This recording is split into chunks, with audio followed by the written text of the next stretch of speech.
The room fell silent when Field Marshal Bernard Montgomery walked to the podium. It was January 7th, 1945, and outside his headquarters in Belgium, the snow-covered field still bore the scars of the most brutal battle American forces had ever fought. Inside that room, 24 war correspondents waited with notebooks poised, expecting another routine military briefing about German casualties and territorial gains. What they received instead would trigger the worst political crisis of the Western Alliance. A crisis so severe that within 48 hours, the entire command structure of the European war would teeter on the brink of complete collapse. Montgomery wore his characteristic beret with 2 badges, projecting the confidence of a man who believed he had just saved the Americans from catastrophe. He had no idea that the next 60 minutes would permanently damage his reputation and nearly destroy everything the Allies had built together. The Battle of the Bulge had begun 3 weeks earlier, on December 16, 1944, when Hitler launched his final desperate gamble in the West. 29 German divisions crashed through American defensive positions in the Ardennes forest, a densely wooded region that Allied commanders had considered too difficult for major offensive operations. The German planners had counted on that assumption. They achieved complete and total surprise. American units were overrun in the first hours of the assault. Entire regiments found themselves surrounded, cut off from supply lines and reinforcements. The German advance created a massive bulge in the Allied front, driving 60 miles deep toward the vital supply port of Antwerp. The first days were characterized by confusion, panic, and desperate fighting in freezing conditions and impenetrable fog. Young American soldiers, many of them facing combat for the first time, held positions against overwhelming odds. At crossroads and in small villages throughout the Ardennes, these men fought and died to buy time for reinforcements to arrive. The numbers tell part of the story. Over 89,000 American casualties in 6 weeks of fighting. More than 19,000 Americans killed. These figures would make the Battle of the Bulge the bloodiest single battle fought by United States forces in World War II and the 3rd deadliest campaign in American military history. German losses were equally staggering, with over 80,000 casualties that the Wehrmacht could not replace. But numbers alone cannot capture the human experience of those brutal weeks. American soldiers fought in temperatures that dropped below zero. They battled frostbite and trench foot as much as they fought German tanks. They held defensive positions with ammunition running low and no certainty that relief would come. In the town of Bastogne, the 101st Airborne Division and attached units found themselves completely surrounded by German forces. Cut off from supplies and reinforcements, they endured relentless artillery bombardment and repeated infantry assaults. When German commanders sent a formal surrender demand, Brigadier General Anthony McAuliffe responded with a single word that would become legendary: nuts. The defenders of Bastogne had no intention of surrendering. On December 20th, 4 days into the German offensive, Supreme Commander Dwight Eisenhower made the most controversial decision of the campaign. The German penetration had effectively split the American front in two. Communications between General Omar Bradley's headquarters in Luxembourg and American forces north of the Bulge had become unreliable. Eisenhower decided to temporarily place all Allied forces north of the German penetration under Montgomery's command. This meant the U.S. First Army under General Courtney Hodges and the U.S. Ninth Army under General William Simpson, both of which had been under Bradley's command since the Normandy invasion, would now report to Montgomery. Bradley reacted with barely controlled fury. These were his armies. He had commanded them through the breakout from Normandy, the liberation of Paris, and the advance to the German border. Now they were being handed to Montgomery. The British General Bradley distrusted more than any other Allied commander. Bradley argued forcefully against Eisenhower's decision. He insisted the communication difficulties were temporary and could be managed. He warned that giving Montgomery command of American forces would be interpreted as a vote of no confidence in American leadership, a public humiliation that would have serious political repercussions back home. But Eisenhower stood firm. His reasoning was operational, not political. Montgomery's headquarters was geographically closer to the northern sector of the Bulge. He could coordinate defensive operations more effectively than Bradley could from Luxembourg. The decision was made from military necessity, but Bradley understood the perception it would create. It looked like the Americans had been caught off guard, had failed to stop the German offensive, and now needed British leadership to salvage the situation. Montgomery arrived at General Hodges' First Army headquarters on December 20th, with the bearing of a man coming to rescue a failing operation. He would later describe the situation he found as one of disorganization, to confusion bordering on chaos. According to Montgomery's account, American commanders seemed uncertain of their unit locations and unsure of their defensive plans. Montgomery's chief of staff would write that they discovered Hodges exhausted and overwhelmed by the crisis. Montgomery immediately set about reorganizing the defense. He ordered American units pulled back to create more defensible lines. He positioned British XX Corps as a strategic reserve behind the American positions along the Meuse River. He coordinated artillery support and established clearer command structures. To give Montgomery credit where it is due, his organizational work was competent and professional. The northern shoulder of the Bulge stabilized under his direction. British forces moved into positions where they could counter any German breakthrough toward the Meuse. The defense became more coordinated and effective. But while Montgomery was reorganizing defensive positions in the north, the real counteroffensive was being prepared in the south. General George Patton was about to perform one of the most remarkable military maneuvers in American history. On December 19th, Eisenhower had called a meeting of senior commanders at Verdun. When Eisenhower asked how quickly Patton could disengage forces from his current operations and attack north into the German flank, Patton responded that he could have 3 divisions moving within 48 hours. The other commanders in the room thought this was impossible. Patton's Third Army was engaged in offensive operations east of the Bulge. To disengage 3 full divisions, turn them 90 degrees north, march them over 100 miles through winter conditions on icy roads, and then immediately launch an attack against a prepared enemy was a logistical nightmare. Patton had already anticipated Eisenhower's request and had his staff preparing contingency plans for days. On December 22nd, Patton's forces began their movement north. 3 divisions, with all their supporting artillery, supply vehicles, and equipment, executed one of the most complex redeployment operations of the war. They marched through snow and ice, often at night, to avoid German air reconnaissance. On December 26th, elements of Patton's 4th Armored Division broke through German encirclement and reached Bastogne. The defenders who had held out for over a week were relieved. The German offensive had reached its high-water mark and was now in retreat. By early January, the outcome of the Battle of the Bulge was no longer in doubt. Patton's forces were driving into the southern flank of the German Bulge, while Hodges' First Army attacked from the north. German units that had advanced deep into Belgium were being cut off and destroyed. The Wehrmacht was in full retreat, abandoning equipment and casualties as they pulled back toward Germany. The crisis had passed. The Allies had won. That's when Montgomery decided to hold his press conference. He informed his staff that he wanted to clarify misconceptions about the battle and ensure proper credit was given to British forces for their contributions. His advisors cautioned against it. They warned him that American commanders were already sensitive about the temporary command arrangement. They suggested letting Eisenhower handle any public statements about the battle. Montgomery dismissed their concerns completely. He believed he had a story to tell and he intended to tell it. On January 7, 1945, Montgomery stood before the assembled correspondents and began to speak. He described the German offensive and his assumption of command in the northern sector. Then he said something that made every American correspondent in the room start writing faster. The battle has been most interesting. I think possibly one of the most interesting and tricky battles I have ever handled. One of the most interesting battles he had ever handled.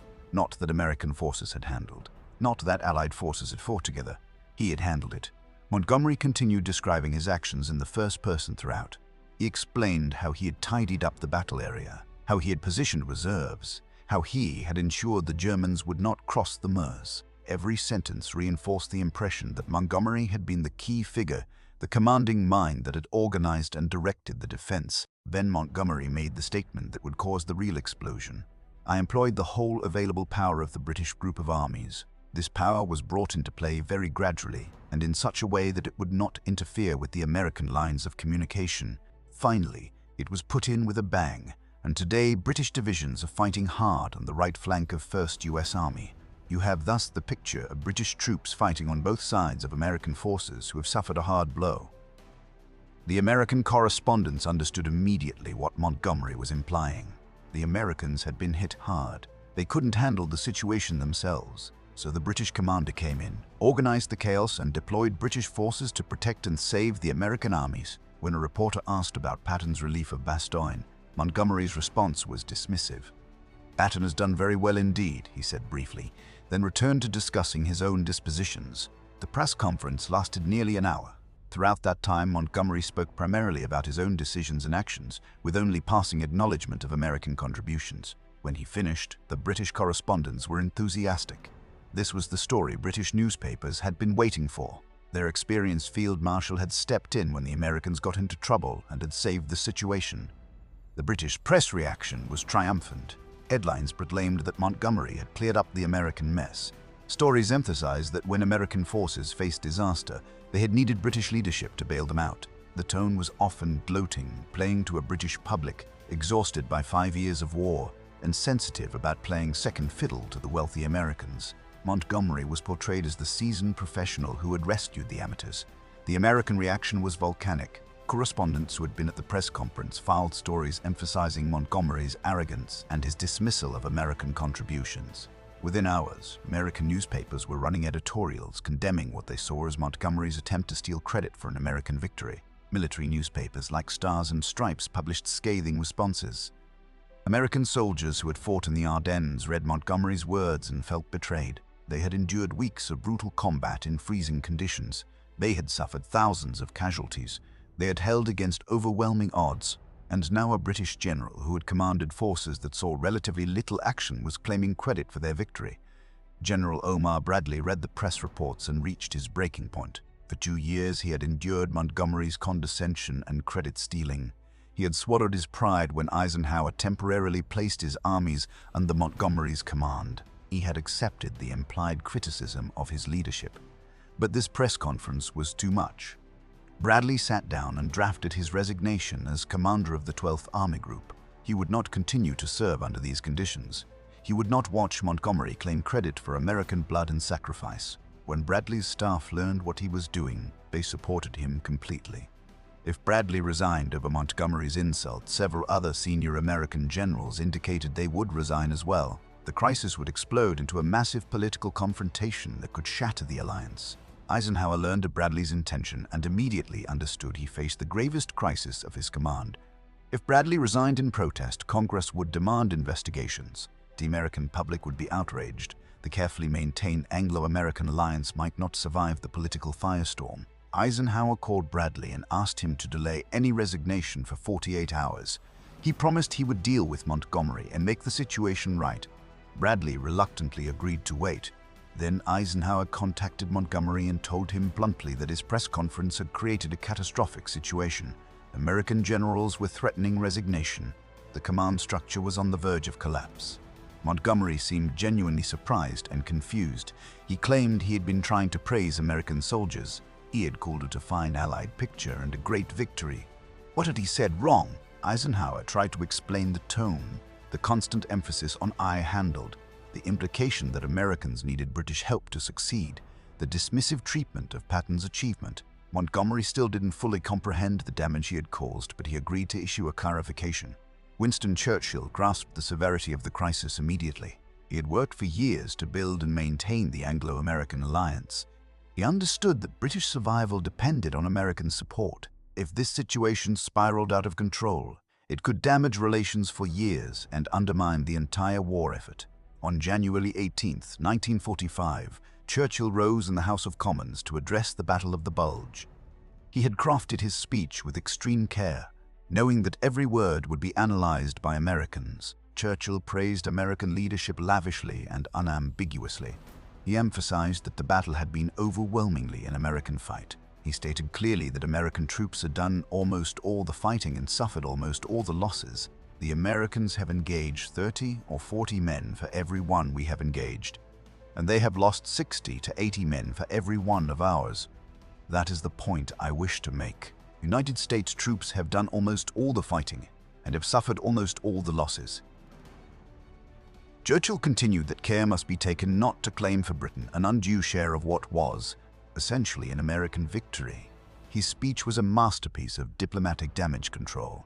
He praised Montgomery briefly in passing, but spent the bulk of his time emphasizing American sacrifice and leadership. On January 21st, Montgomery issued his own clarification statement.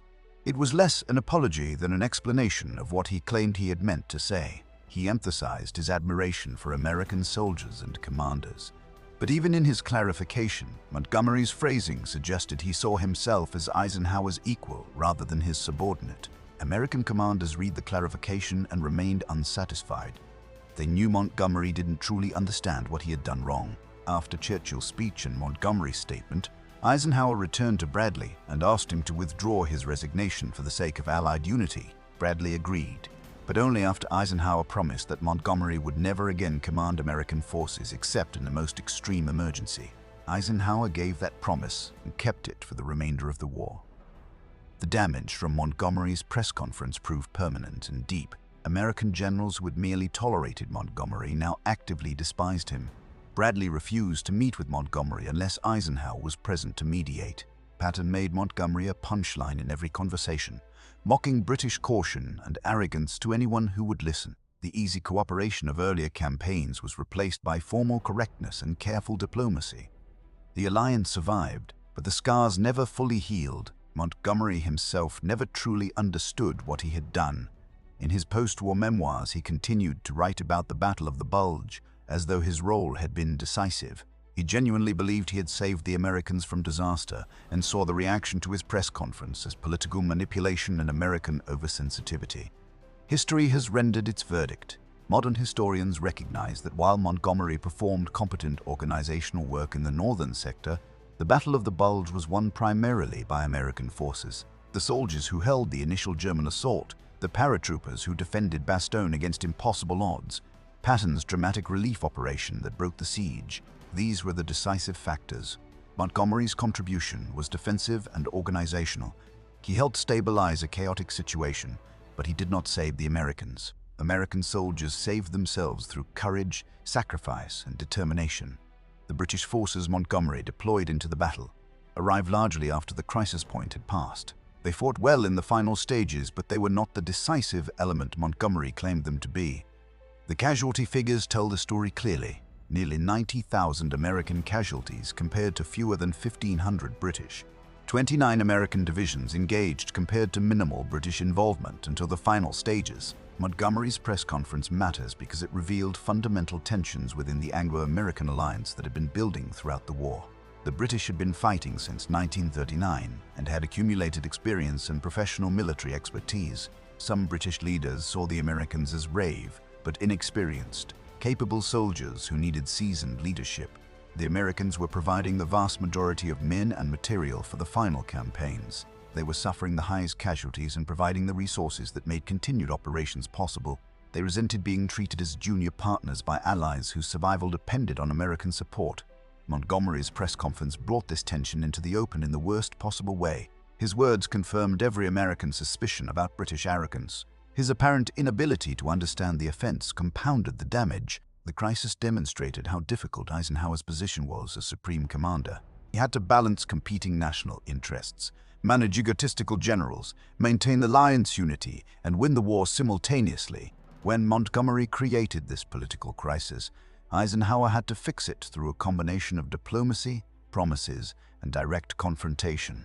On January 7, 1945, Bernard Montgomery held a press conference that lasted less than 60 minutes. In that brief time, he brought the Allied command structure to the edge of collapse, turned American generals against him permanently, forced Churchill to expend precious political capital repairing the damage, and ensured his own authority would be limited for the remainder of the war. All of this happened because Montgomery could not give credit gracefully, could not downplay his own role, and could not understand how his words would sound to soldiers who had just survived the bloodiest battle in American military history.